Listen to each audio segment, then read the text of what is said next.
2000 physics examல கேட்ட ஒரு NEET previous year question பார்க்கலாம்.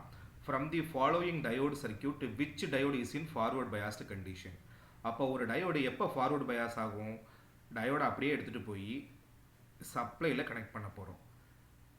கேத்தோட கொண்டு போய் மைனஸ் கூட கனெக்ட் பண்ணணும். அதாவது பிஎன் ஜங்ஷனோட நெகட்டிவ் டெர்மினல் கேத்தோடு, அது சப்ளையோட மைனஸ் கூட கனெக்ட் ஆகிருக்கணும்.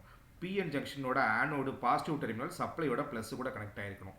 அப்படி கனெக்ட் ஆச்சுன்னா அதுக்கு பேர் வந்து ஃபார்வர்ட் பயாஸ். இல்லை ஏதாவது ஒன்று பொலாரிட்டி ரிவர்ஸ் ஆனாலும் அதுக்கு பேர் வந்து ரிவர்ஸ் பயாஸ். சரிங்களா? ரைட். இப்போ விஷயத்துக்கு வருவோமா?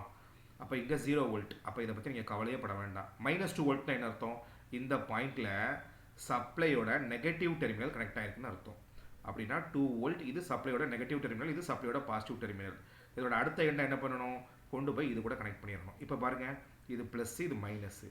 Minus is connected with cathode, கேத்தோடுங்கிறது negative terminal. Plus is connected with anode, ஆனோடுங்கிறது பாசிட்டிவ் டெர்மினல். அப்போ கண்டிப்பாக இது கரெக்டு, இது ஃபார்வர்ட் பயாஸ்ட் கண்டிஷன். சரியா? சரி, இப்போ பிஏ செக் பண்ணி பார்ப்போம், இது கரெக்டாக தப்பான்னு. 2 வோல்ட் கொடுத்துருக்காங்க. 2 வோல்ட்னா ப்ளஸ் 2 வோல்ட்னு அர்த்தம். அப்போ சப்ளையோட பாசிட்டிவ் டெர்மினல் கனெக்ட் ஆகிருக்கணும். சரியா? இப்போ பாருங்கள், ஆனோடுங்கிறது பாசிட்டிவ் டெர்மினல், கேத்தோடுங்கிறது நெகட்டிவ் டெர்மினல். மைனஸை கொண்டு போய் எங்கே கனெக்ட் பண்ணியிருக்கோம்? சப்ளையோட ப்ளஸ் கூட கனெக்ட் பண்ணியிருக்கோம். ஆனோடுங்கிறது பிஎன் ஜங்ஷனோட பாசிட்டிவ் டெர்மினல் கொண்டு போய் எங்கே கனெக்ட் பண்ணுறோம்? சப்ளையோட நெகட்டிவோட கனெக்ட் பண்ணுறோம்.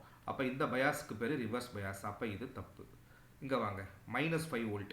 -5 வோல்ட்னா சின்ன பிளேட்டு கீழேயும் பெரிய பிளேட்டு மேலேயும். இப்போ இது 5 வோல்ட். இதை அடிச்சு விட்றலாம். இங்கே -2 வோல்ட். அப்படின்னா என்ன அர்த்தம்? சின்ன பிளேட்டு கீழேயும் பெரிய பிளேட்டு மேலேயும் போட்டு கனெக்ட் பண்ணிக்கலாம். சரியா? எப்போவுமே சப்ளையோட ப்ளஸ்லேருந்து கரண்ட் வெளியில் வரணும், சப்ளையோட ப்ளஸ்லேருந்து கரண்ட் வெளியில் வரணும். அப்போது இங்கேருந்து 5 வோல்ட் வருது, இங்கே 2 வோல்ட் வருது. அப்போ ஒன்று கேன்சல் பண்ணி ரிமைனிங் எவ்வளோ இருக்கும்? 3 வோல்ட் தான் இருக்கும். யார் இருப்பாங்க? இவர் தான் இருப்பார். இது அடிபட்டு போயிடும். கரெக்டாக? அப்போ என்ன அர்த்தம்? இது நெட் வந்து இப்போ 3 வோல்ட்னு மாற்றிக்கலாமா? அப்போது ஒரு சோர்ஸ் இல்லை, ஒரு சோர்ஸ் இருக்குது, அது 3 வோல்ட்டு. அது நெகட்டிவ் பிளேட்டு கீழே, பாசிட்டிவ் பிளேட்டு மேலே. அப்போ நெகட்டிவ் பிளேட்டை கொண்டு போய் எது கூட கனெக்ட் பண்ணுறோம்?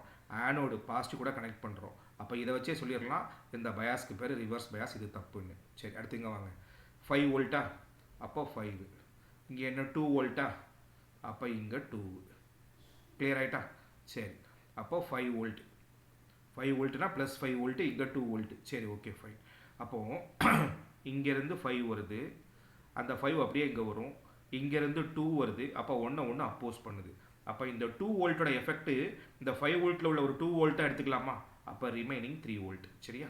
சரி, அப்போ இது ப்ளஸ்ஸு, இது மைனஸு. அப்போ சப்ளையோட ப்ளஸ்ஸு ஆனோடு கூட கனெக்ட் ஆகிருக்கு, சப்ளையோட மைனஸு அண்ட் நெகட்டிவ் கேத்தோடு கூட கனெக்ட் ஆகிருக்கு. அப்போது option A correct, option D correct. ரெண்டுமே கரெக்டு தான். சரிங்களா?